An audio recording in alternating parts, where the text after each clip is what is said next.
Actually, wait. Should I just tell her forget it? Because I can just turn the camera on here. Yeah, I have it set up right now where it's sharing your screen with them. Yeah, and then if I turn the camera on, they can see me. Yeah. And they can hear me too. Guys, can you hear me? I can just click that off, right? Yep. Yep. Okay. All right. Hi, everyone.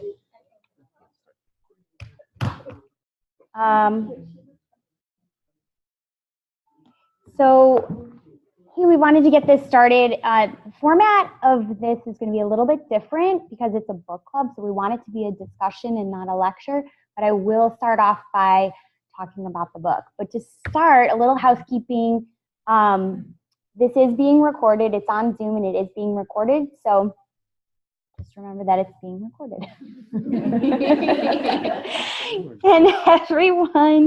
Can everyone hear me on the Zoom? If you chat in, Lynn will be monitoring the chat. And for those of you who'd like to participate in the discussion who are joining us via Zoom, please chat and Lynn will read your question to the group. Great. So welcome. Thank you, everybody. This is one of the monthly events that we are holding as part of the Community of Practice. There we go. And it's we chose a book. We thought we would talk about some books that are interesting to all of us who are in project management, change management, and process improvement. I just want to talk about Business Excellence Community of Practice for a moment. This is a community of practice that's actually comprised of 3 different groups of practitioners. The first are people who are practitioners in change management. The second is practitioners of project management. And the third group are people who are practitioners of Lean Six Sigma methodologies. And of course, we have a lot of people who are practitioners of all 3 of those. So we thought we would put them under one umbrella, and that being business excellence. If you'd like to learn about some of the, I have a feeling everybody's on the listserv, but if you'd like to keep in touch and learn about the things that we do, please join the listserv. You can visit our website there, and at the bottom, join the mailing list. We also have a pretty active board that we post on, a calendar where it's not only events that we put on, but other events that would be interesting to project managers or practitioners in Lean Six Sigma and change management. And it's open to members of the community, so they can also post themselves. We host monthly events. Our goal is to host monthly events and then a couple of large events every year, right, Lynn?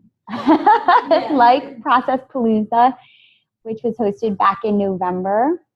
And if you want any more information on the types of activities we do, please don't hesitate to contact anybody on the steering committee that's listed there. This entire presentation is already available online on that website as well. Let's talk about radical candor. So I am a huge, huge fan of Kim Scott. I think I'm a swim fan. That means like a stalker of her. If you read the book, she's worked at Google, Apple, recruited by Twitter. She's just a phenomenal person. And what I like about Kim Scott is that she's learned from all of her experiences. Not that she's done these incredible things, but that she's learned from so many of them. So to get to the basis of what Kim's talking about, this is the radical candor quadrant. And so her theory is that, and again, I don't want this to be a lecture, I want it to be a book club, but stand up. There are 2 axes when you're interacting with people. One is caring personally about the people that you manage or supervise or that are on your team. And the other axis is whether you're challenging directly. So we're going to go through each of the areas of that quadrant and talk about what each of them mean. And then I'd love to hear examples of times when you've seen these behaviors displayed by people you've known or people who have supervised you, or even in your own experience where you've behaved in a certain way. So the one thing, I think one of the common misconceptions about radical candor, though, is that a person resides in a quadrant, and that's not so. Everybody has, growth and fluctuations in their growth when they're supervising or managing people. And so it can be a certain behavior or a certain time period where you're in a certain quadrant or somebody's in a certain quadrant. So you don't want to write somebody off and say, you're only in ruinous empathy or we're not. Okay, so to go through each of these pieces of the quadrant, first we're going to talk about obnoxious aggression. So obviously that's when you're challenging directly, but you really don't care too much. Thank you. Thank you.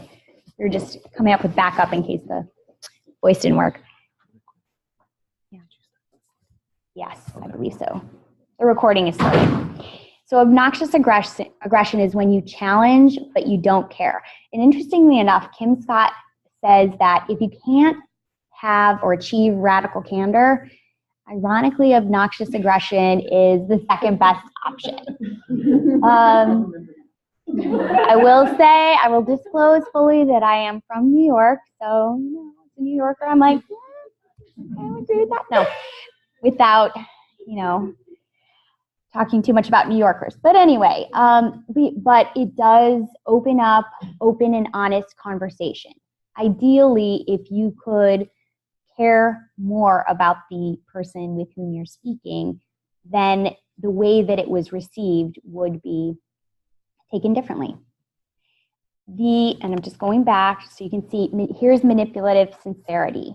That's when you really don't care personally and you're not challenging directly. So this is when you neither care nor challenge. And that's interesting behavior by people who really don't want to be disliked. Have you ever known somebody like that?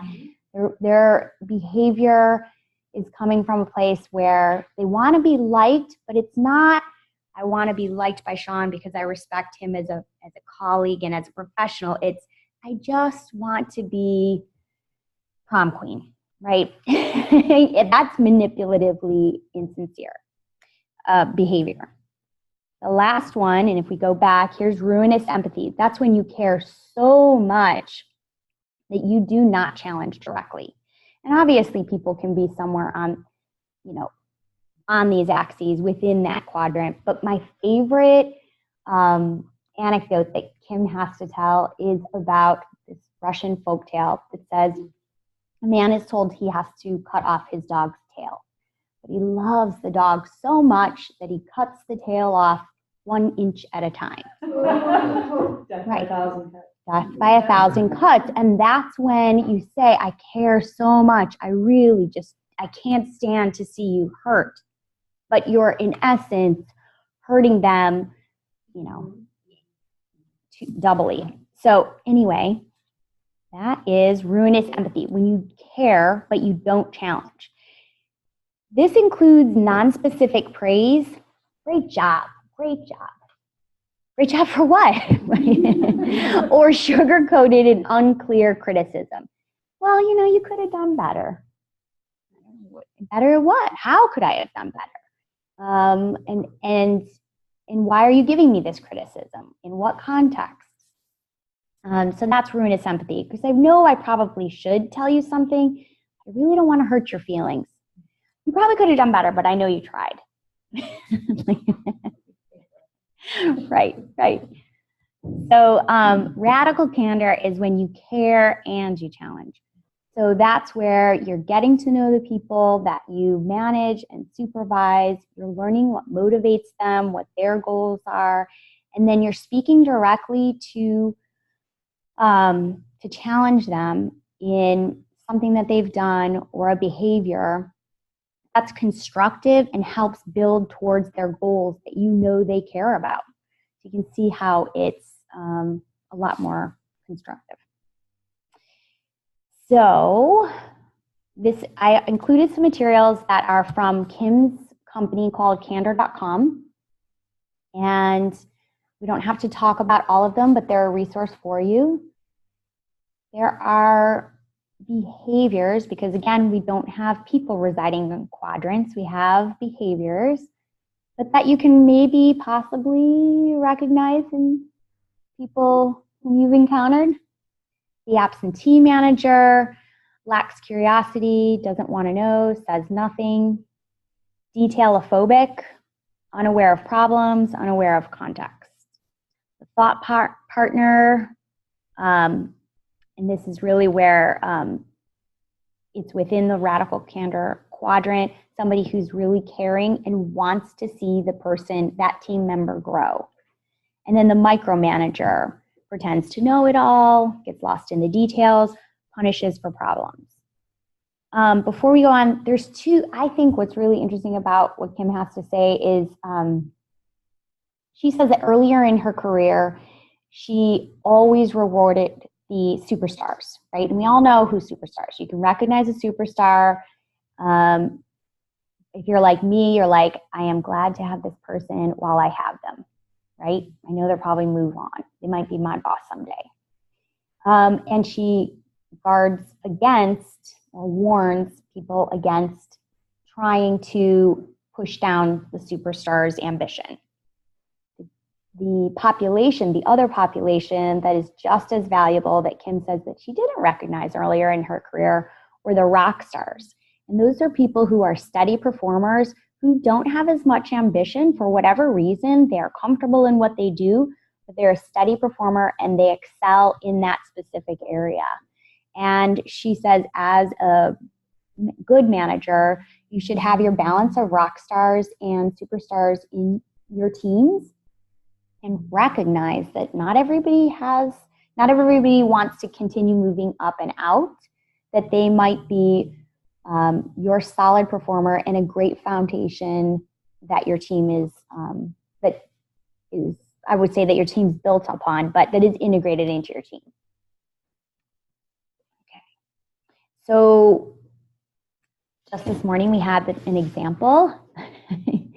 My joke was, I said, does everybody want to come to the Radical Candor? And during our stand-up, our 10-minute staff meeting, and someone joked, I don't. And I said, that's actually obnoxious aggression. It's a good little Radical Candor humor. So I just put these, I think this is from candor.com. It's a great outline of the behaviors that you're trying to encourage. Clear expectations. Not, I want it done now. That's obnoxious aggression. I would like this done, and here's the timeline that I have specifically laid out for you. Do you think that this is doable? Right? Those are clear expectations. Instead of, I want it done now. So anyway, that helps us from going into the obnoxious aggression quadrant. Clear feedback. I like this too because I see this in people when they say things like, well, I don't know, it didn't work for me. Like they're just taking on, well, it's probably not you, it's probably me. That's not helping the person grow. That's not helping them achieve their growth goals. So to give clear feedback, you want to be really specific, or don't say anything at all. But actually, Kim would probably say be obnoxiously aggressive. But clear feedback so that it's specific and that it's something that that person can take and learn from and grow from. And even more specifically, for those of you who read the book too, that if there are ways that you can say, this is the specific feedback I have for you, let's think together on how you can improve on this. Like one of her best stories about feedback was from Sheryl Sandberg. You know, I'm sure not a great boss to have at all. She wrote Lean In, if anybody knows. She was worked at Google and now is at Facebook. And I'm just kidding because she's known as the most amazing boss ever. And anyway, she said that Sheryl, after she gave a speech, came up to her and said, that was a great speech that you gave. And I really liked the way you did X and Y and Z. One of the things you can do, or she said, you said a lot. And Kim said, okay, yeah, not really a big deal. She's a superstar, so she wasn't really thinking it was a big deal. And Cheryl pressed her and said, when you say, it doesn't make you sound as intelligent as I know you are. Let's think about ways in which we can, this isn't a big deal. It's not a make or break thing, but I know that you can do better. So let's think about ways where you can improve on this. I know a great speech coach, etc. And that was very clear feedback. This is something we need to work on, and let's move towards helping you work on it. She has this Get Stuff Done wheel, and I just put it up there.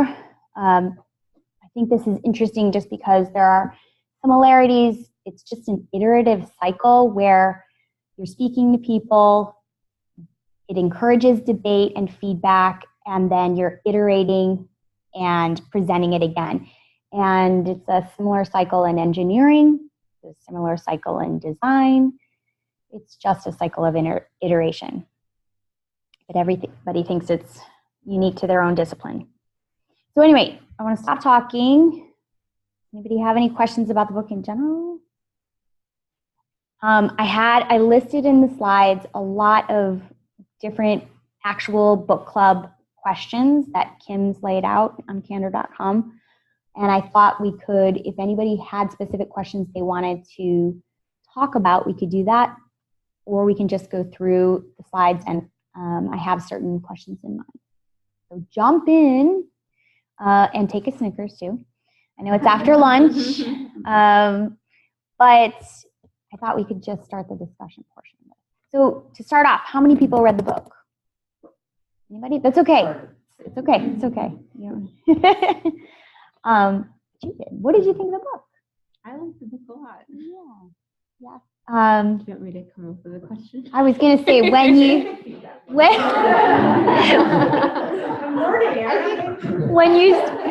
you speak, would you mind saying your name and where you're from? Oh, sure. My name is Lee Dexter. I work at the Career Center.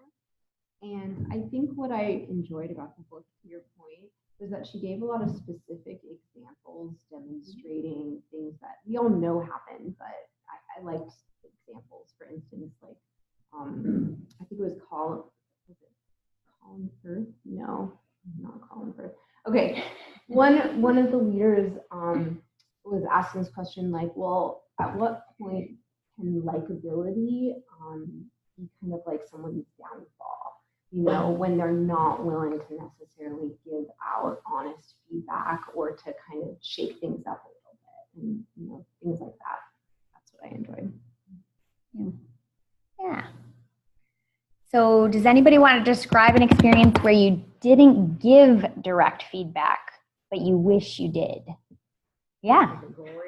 Okay. I will say this is being recorded, so remove all names, please. So I had 3 student staff last year who were all basically doing the same job, but they were each available for about 10 hours a week with some overlap. And 2 of them were, one was highly motivated, but maybe felt the job was being superstar student who was like, oh, just updating web content isn't the most thrilling thing ever. So I lost his engagement because he wasn't being, I wasn't challenging him. He would turn something in and I'd be like, oh, that was great. And then not give him specific areas where he could be improving on his skills or learning more about a specific piece of the industry or whatever. So he just sort of fell off and was like, oh, this is too easy for me. I wasn't challenging him with things that he could have improved on. And then a different student had the opposite problem where she was not turning in very good work, but instead of being very specific and giving her direct guidelines about how she could improve or what I expected to be better this next time, I just didn't want to make her feel bad about herself. And I was just like, oh, that was okay. Like maybe you could change a few things here and there, but her quality of work continued to be very low. And so I ended up having to let both of them go because they both were just not engaged in producing better work. So that's interesting. Kim says with the superstars that the challenging is often overlooked because you're so grateful for the great work that they do, but that superstars are looking to be challenged, and in order for them to grow, they need to be challenged. So that you actually have to spend as much time with the superstars as you do with the needs improvement, which we all tend to spend time with the needs improvement. Yeah. Absolutely. It Mhm. was a very short timeline, so it was within about 6 months, and so it was just like huge, like obvious learning curve for both of those types of personalities. That's great. Thanks, Katie. I was going to interject, Kevin Del Mastro from Academic Personnel Services. We've had a few situations where we've really challenged superstars to the point where they're taking on a lot more extra work than we originally planned for that position. When they left, it was so hard to figure out how are we going to restructure the position so it's more manageable for someone who comes in, may not be a superstar, certainly not going to know everything right up front. So I guess it's a good problem to have. But Actually, I think that's interesting too. So another thing that Kim says is that you challenge superstars, but you are preparing for their departure. So it's interesting too on campus because I've had staff where I say, with other managers, I say, no, I'm just their finishing school, right? I'm just their finishing school. I'm here so that when they move on, they say, wow, that person that came from your unit was really great. But I know that they're not going to stay. It's my job to let's fill in the gaps of what they need. How can they grow while they're with me? But you should definitely be preparing for the backfill because they probably will move on. Yeah. In the university context, I don't know. Does anybody have any comments? Because that is. I feel like it's so area specific, and it's really a shame. And I think that that's something that, as a university, we could, do better in that area, where it kind of leaves it up to like the managers or the areas, because there are some areas that are amazing with supporting superstars and planning for, mentoring them and growing their skills, and then planning for their positions, and, when they move on. And there's other areas that really stunt the growth of superstars because the entire area is kind of set up to ideally and only get people in and get only rock stars and keep only rock stars. And so then there's superstars that get stunted, or then they leave maybe on bad terms, or maybe they didn't grow as much as they could have, or, there's a host of other, not ideal things that come out of that kind of situation. Does anybody want to talk about who are the best leaders you've worked for in your career? What made them so exceptional? Anybody work for any great leaders? Beverly Randez from the Office of the EDC. I used to work in sales and marketing for Fortune magazine, and I had a sales manager that I reported to. I was in marketing, but I reported to her. She was really fantastic at that kind of delivering the radically candid feedback, but also couching it in, here's what you do really well, here's what I observe about you, and then helping everyone to bring their skills up. One of the most effective things she ever did, which I was reminded of when you were speaking a moment ago, was these were salespeople primarily, whose job was to go out and communicate with people. And she brought in a video camera and made us all present and videotape ourselves. It was amazing how much and light and space fillers that you don't even realize. So that was, I think, one of the most effective things she could have done that helped everyone on the team. She's actually now an executive coach, what she does. She's really fantastic. So that was one of the best supervisors I ever had. And she was really good at doing that for everybody, at really honing in on what everyone's strengths and areas of opportunity and learning were, and being able to deliver that kind of feedback in just a very positive and empowering way. I think that's a really important skill that not very many people have. That's great. Anyone else? I'll add to that one. Sean Monroe, Jacobs School of Engineering. I think that's a good point. It's not just like giving the radical candor, but having the backup, like here's how we fix it. Because I was thinking of like my favorite supervisor too, and that's exactly how she would do. Here's what you do good. Here's the needs improvement part, but here, let's put a plan in place to actually get that improvement. Okay, now, did you have? I was just going to add, I think I hear empowerment. I ordered the book and I haven't read it yet. I apologize. I got the invite. You're not so logic. So I'm excited to read about it. I was thinking of a boss who did a really good job when I first graduated college. I'm Kristen Keelik with Operational Strategic Initiatives. I worked at a small private university, and I was a sustainability coordinator. I was young, and I loved that this boss empowered, but also told me a little bit of a roadmap. All right, this is where we need to go. I fully trust that you have it. And there are big challenges, but because I had empowerment, and not that I was set up to fail necessarily, but I was new, and I had the support of a boss who was going to say, oh, let me know if you need me. And just knowing that you have support and empowerment and encouragement, I was willing to stay longer hours. It felt good. I saw the value in it. And I think just a boss who can make you feel valuable and needed and not afraid to make a mistake because your trying something was maybe take on more risk and try. Yeah, it was awesome. So, And the more risk you That's take on, stood I out. think the more growth you have and a faster, a faster pace, right? Like you don't necessarily think you can do this big project, but when you're given the freedom and the empowerment and Right. encouragement to do so, you do it, you grow leaps and bounds. that's always had an impact on me whether it's students or anyone I'm working with, is trying to figure out how to be personable and never feel like I can't do that job. That's not, So I thought they did a good job, and that always left a mark with me. That's great. So now for the good stories, right? Tell a story about the worst boss you had. Remember, it's being recorded. What made them so bad, and how can you avoid those mistakes? Try to stick to what made them so bad, and how can you avoid those mistakes? Yes. I had a previous boss at a different scientific research institute on Mesa, who was a micromanager, and it was really frustrating because I was supposed to be the program manager, and I was trying to get details about the overall vision and expecting that he would give me a project or a big project, and then I would be working on all the small tasks. And so I was kind of winding up my thing, was trying to do it.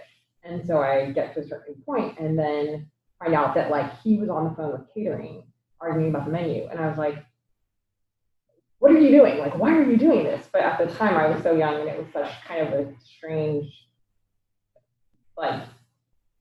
structure to the program that I had no experience. So I didn't know that was not, I knew it didn't sit right because it felt messy and we were kind of even working at odds with each other, but it just was I couldn't see the big roadmap and be oh, just let me take care of those details, and be firm about it. And, it was an interesting experience, just the micromanagement level of microscopic detail was it was a huge mismatch in what was appropriate for the dynamic.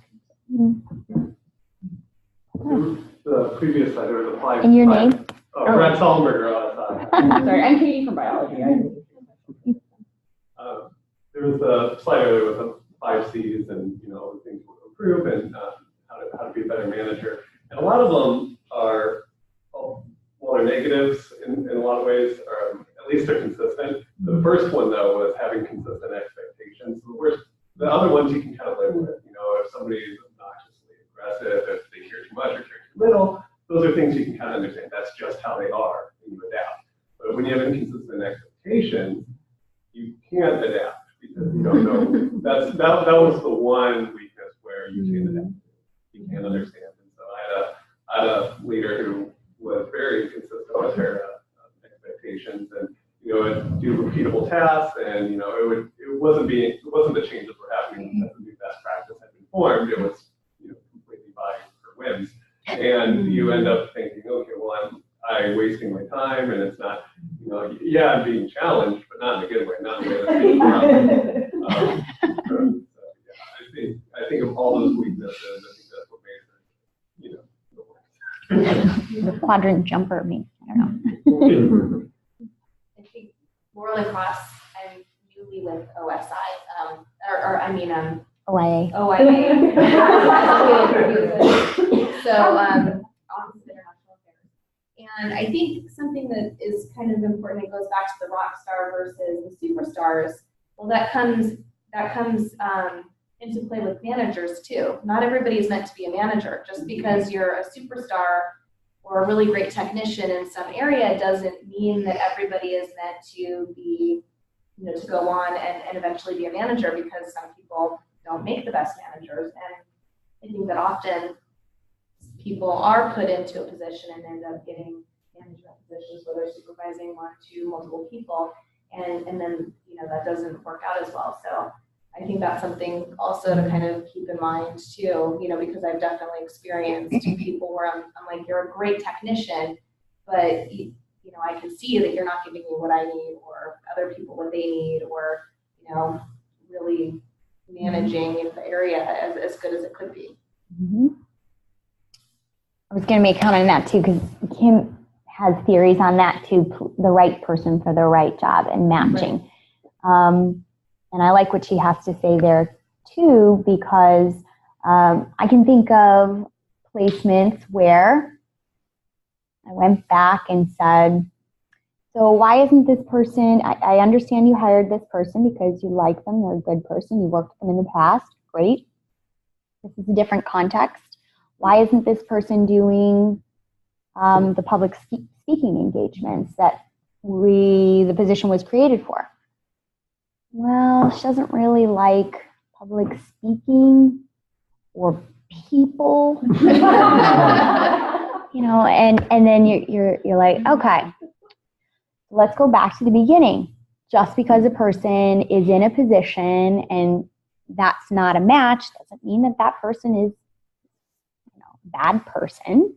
And it doesn't mean, though, that there's not a better opportunity that's more well-suited for that person somewhere out there. And as part of that growth, we need to help that person move on and find that opportunity that doesn't have as much people in it, right?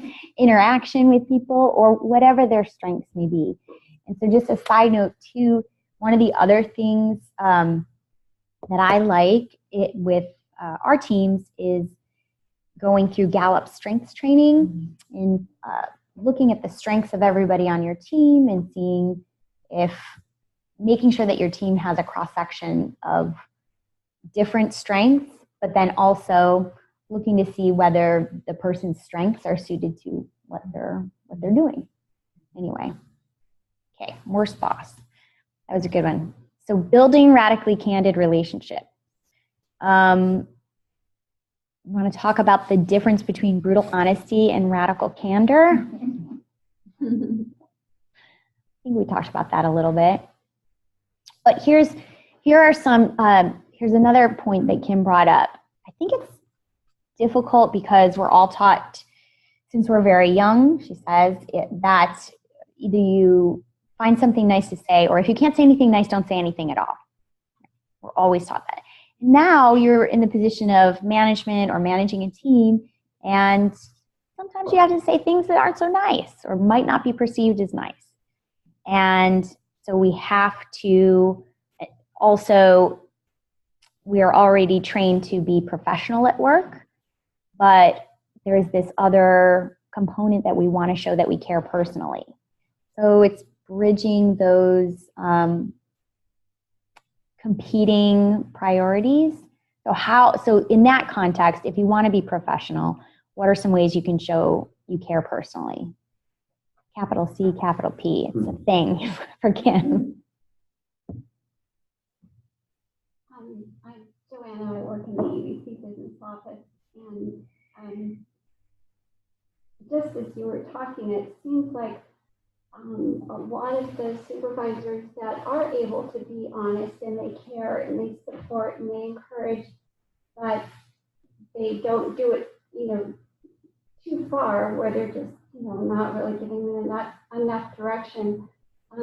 It really, I think, an important piece is removing judgment, because so often I think the most difficult supervisors are making a judgment that that person is not capable and can't do it as well as I can do it, because I'm the boss and I've been doing it forever and I want it done this way.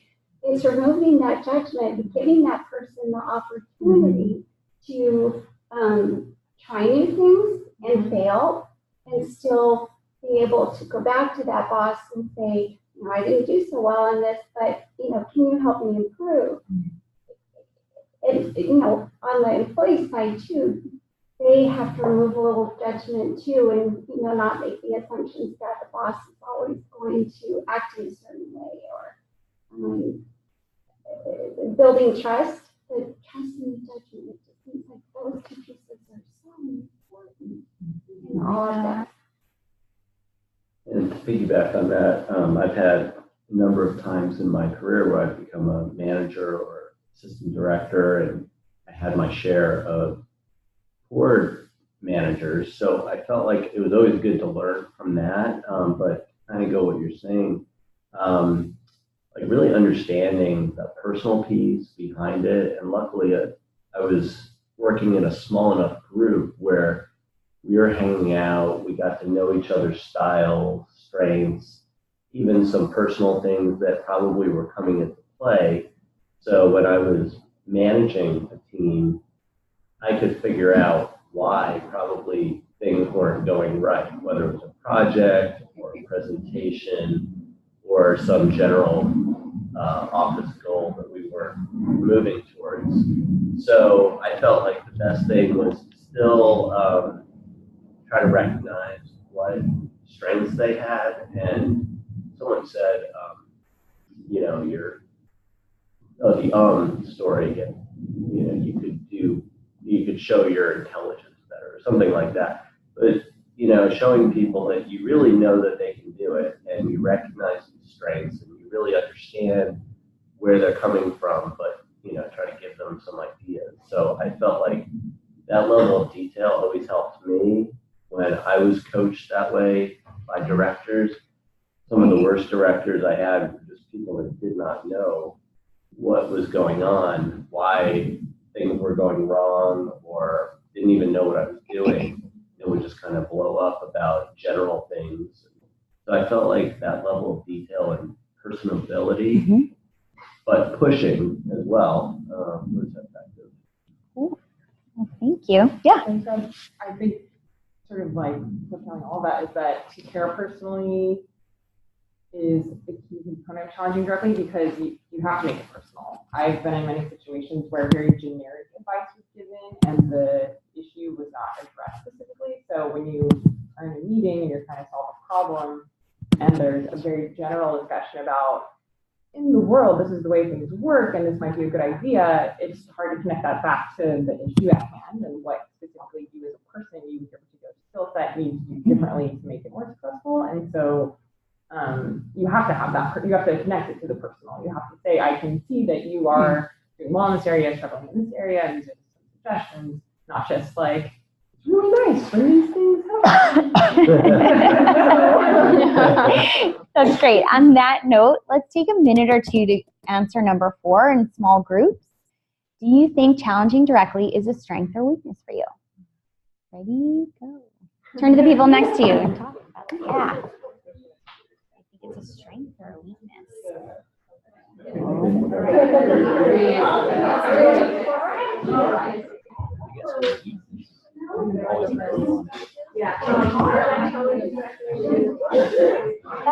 was saying I think there's so I guess I would have to answer this. Weakness.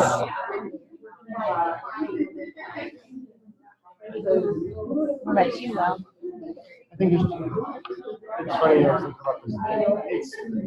It's difficult for me now because I became the director of my department in September.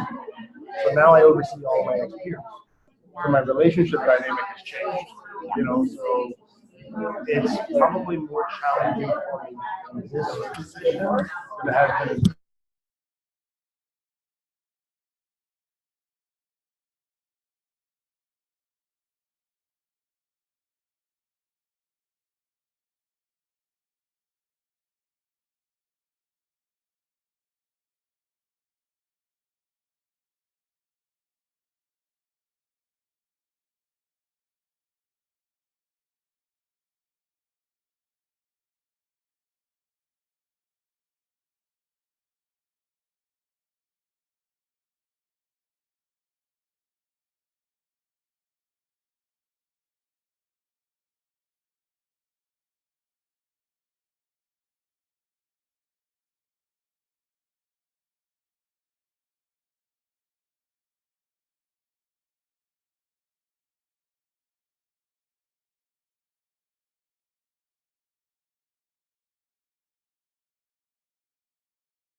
team back together.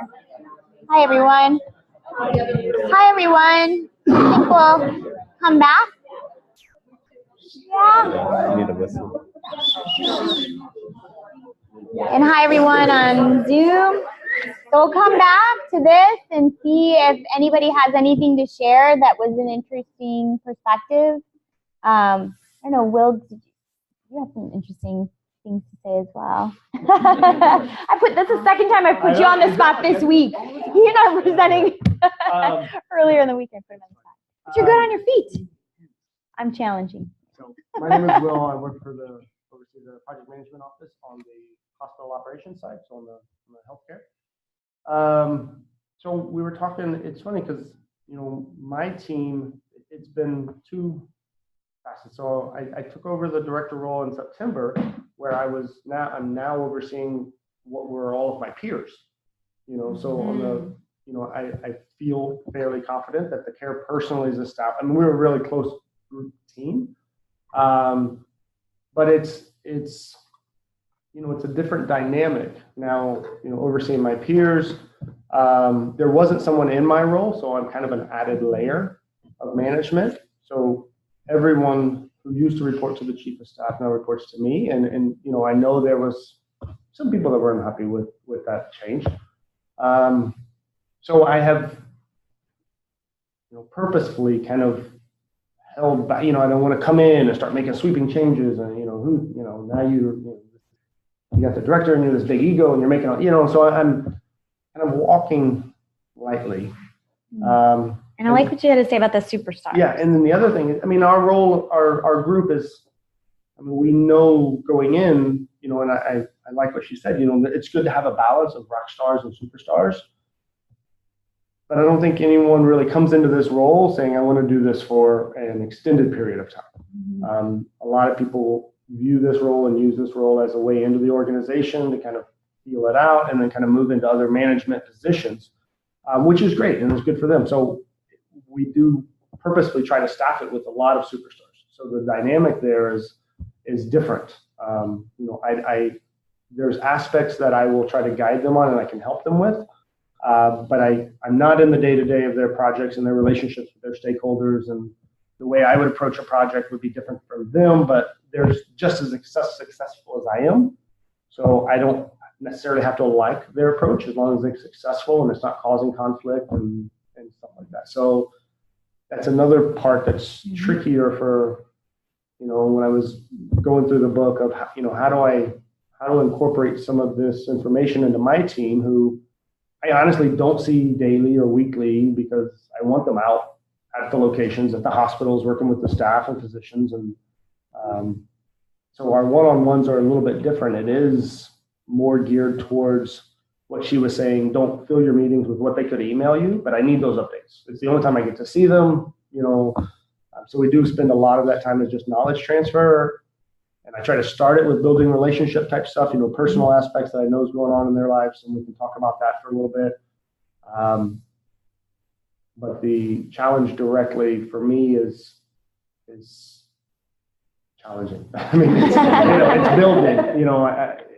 There's timing aspects that I'm trying to be sensitive to. Yeah, that's interesting dynamics with a team full of superstars and a dynamic that changed with people you already knew and showing you care personally. So we have about 10 minutes left. Does anybody else want to? Really quickly, Yeah. online, the participants spoke amongst themselves, and one participant emphasized that being direct with, word choice can be a challenge, but it is the reason we're here together. But they also called it out online. Is discussions like this help. Yeah. So, and also the more you do something, I kind of reference, the more I need to do something. There's always more to learn, but you find a way to get there in a more effective and positive and truly effective way. So I just want to say that. Thank you. Thanks, Lynn. I had a question for those who maybe have built radically candid relationships with supervisors or teams. How does that get built? Because I think, I see how important it is and how useful it could be, but it also seems like a total leap of faith that if I were supervisor, if I was trying to establish this, would I accidentally cause irrevocable damage by not delicately challenging correctly? Or, you know, if I try to open that door, does that potentially give carte blanche to the supervisor to just unload on me every time we have one-on-one? You can see how, like, it seems delicate. I don't know if Scott had like a kind of a roadmap for doing it, or how to start the managing up? conversation. Yeah, Managing certainly, up? Can you think of because it? it certainly seems beneficial for those in a supervisory position on how to establish those relationships and cultures. But, you know, grass rating it as a senior analyst, my supervisor, like I said, it seems like a weak place. Yeah.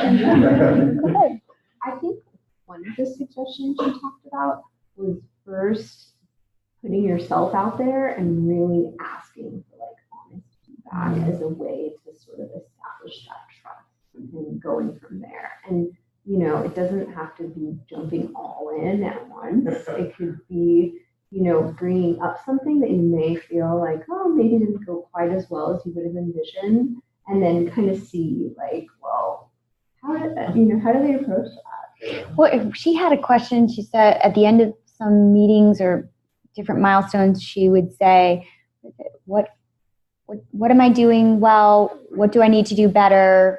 And how can I be of greater service to you? Something like that. I know I'm misquoting it. But she definitely spoke about you have to put yourself out there and be willing to have feedback so that you begin to build that culture of feedback. And I think just being very frank, like I'm trying a new paradigm for, you know, this office relationship. I've been reading this book, it seems really great. I want to try this, there might be a few missteps, but are you willing to work with me to like build a new type of communication and, you know, just kind of like cluing them in that this is different and it might not work perfectly, and I'm inviting feedback, but I would also like to give you feedback. It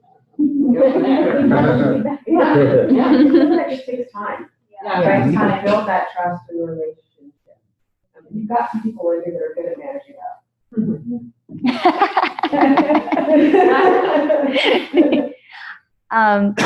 We only have a couple of minutes left, but I wanted to pivot to our context of change management, Lean Six Sigma, project management, because those are our areas of concentration, and that what Joanna was talking about, coming to the table with humility, I think is an important part of project management and change management. So this is how I would tie this all in. When you are going in, you are doing process mapping. When you are going in, talking to people about change, this is a good framework for that. But you have to go in with humility, right? And if you cannot get there, then don't go in yet. Honestly, I think she would probably say go to obnoxious aggression, but I see times where people can't get to a place where they're caring personally. And if you're not there yet, you need to find a way to care and be humble, because I think Katie and I work together in project management, and once in a while we'll stumble upon something that's a process that we see, but that's not assigned to us, right? It's outside of our prescribed area. And I see it, and sometimes you want to say, oh my God, right? You have to have humility. And I described it to our team as, look, I wouldn't say we broke into this person's house, but we let ourselves in uninvited. And now if we start to rearrange the furniture, that's really bad behavior for a guest. So we need to go back out, come to the front door, be appropriately humble and say, may I please come into your home? Because that's how sometimes people think of these processes, right? And you wouldn't go into somebody's home and start rearranging their furniture without their permission. So you should be thinking of it with that. I know. I think I've had those house guests, right? Right. So to your point, Joanna, that coming into the relationship with humility and thinking about trying to get to a space where you can put yourself in that person's shoes is helpful. And Something else yeah. Joanna was saying when we were having our quick discussion that I really appreciated and resonates with me is not having preconceived notions about people or assumptions, or maybe you saw something but it's that way because of a certain thing. So, just having an open mind. Does anybody have any closing comments about Radical Candor? I mean, we just thought about this as an idea. We wanted some monthly events. We didn't want them all to be workshops. And I thought there were some conversations that happened. We use Slack on some of the IT teams. And so we talk about the things that we're reading. This is really popular in the IT world, Silicon Valley. So we thought a book club would be a good way to kind of get some of those conversations started. Please give me us all your feedback on what you think of a book club as an idea. Any closing comments about Radical Candor? Well, I just want to say I went to the Atlassian conference in September, and Atlassian is a huge software tool provider. You probably use many of their tools.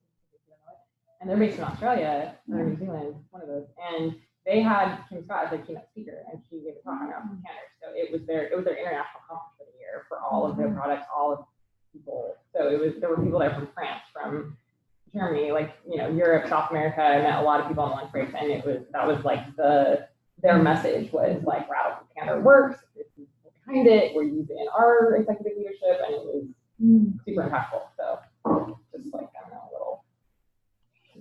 I would love to, and then we'd love to see the discussion continue online. There's a discussion board on our website, thanks to Sean.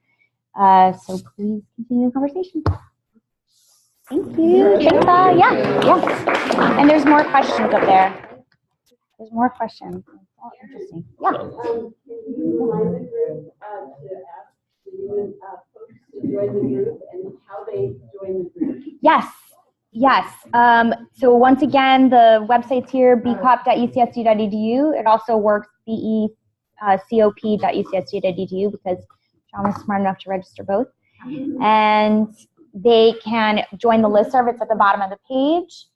And we get announcements about our monthly events, our large-scale annual events, and there are discussion boards there as well. And other events that are just going on throughout the county and actually throughout California. Yes. Has joined me with programs and events for BCOP, and so. Lynn, can you introduce yourself? Oh, excuse me. Lynn Underwood, and I'm with ITS, and also the acting chair for BCOP special events and programs, essentially. And I worked initially with us getting this off the ground with the steering committee so that we've had Brad presented last month and Aaron presented this month, and we want a book club to continue as a feature periodically. We'd like to have a monthly event, but we really want people from the community to come up with ideas, and as a committee, we're here to support you. I'll help you in whatever ways possible. Laura and I have been confirming a kind of structure to make sure you get it recorded. We work with Sean to make sure everything's on the website. It's a real team effort. So if you come up with something and you're interested in sharing and leading, it's the expertise that you all bring. We're here socially to learn from one another. Please feel like you can do that because you won't have to get the room. You won't have to worry about a lot of things. We'll help with your handouts. We'll do whatever we need to do and support and partner with you. Maybe you don't want to do something alone. We might connect you with someone who has another great idea. So. And Lynn, on that note, can you tell us about the February events? The February event will be on organizational change management. Bernadette Hahn will be presenting. I'll partner with her on that. And the details are being confirmed. And in March, Lorelei and I've actually got another suggestion for Brad today. So we're going to kind of work with a few people that made suggestions and then announce the March event. But please, no shortage of these. We actually want people to know what's coming. Something that was suggested today might work best now. One of the other events might work best in a few months, just because of things we know are happening on campus and business cycles and that type of thing. So step up or encourage your staff to, okay? Thanks, Len. Okay. All right, we'll have an idea for a book of the. Oh, yeah. Yeah. Cool. Post and share. Thank you, everybody, for coming. Yeah. Thanks. We have like a minimum Let me stop the share first. notice. Yes. What do you mean, a minimum? You know, there's a book There. because I won't get it read. Oh, yeah. You know what? We posted it, but were you on the listserv? I was. Oh, were you? Okay. We did post it before How long did it? December. Maybe I didn't. Put it over December, but I Oh, think that's a maybe I good did. point. Maybe I did see it.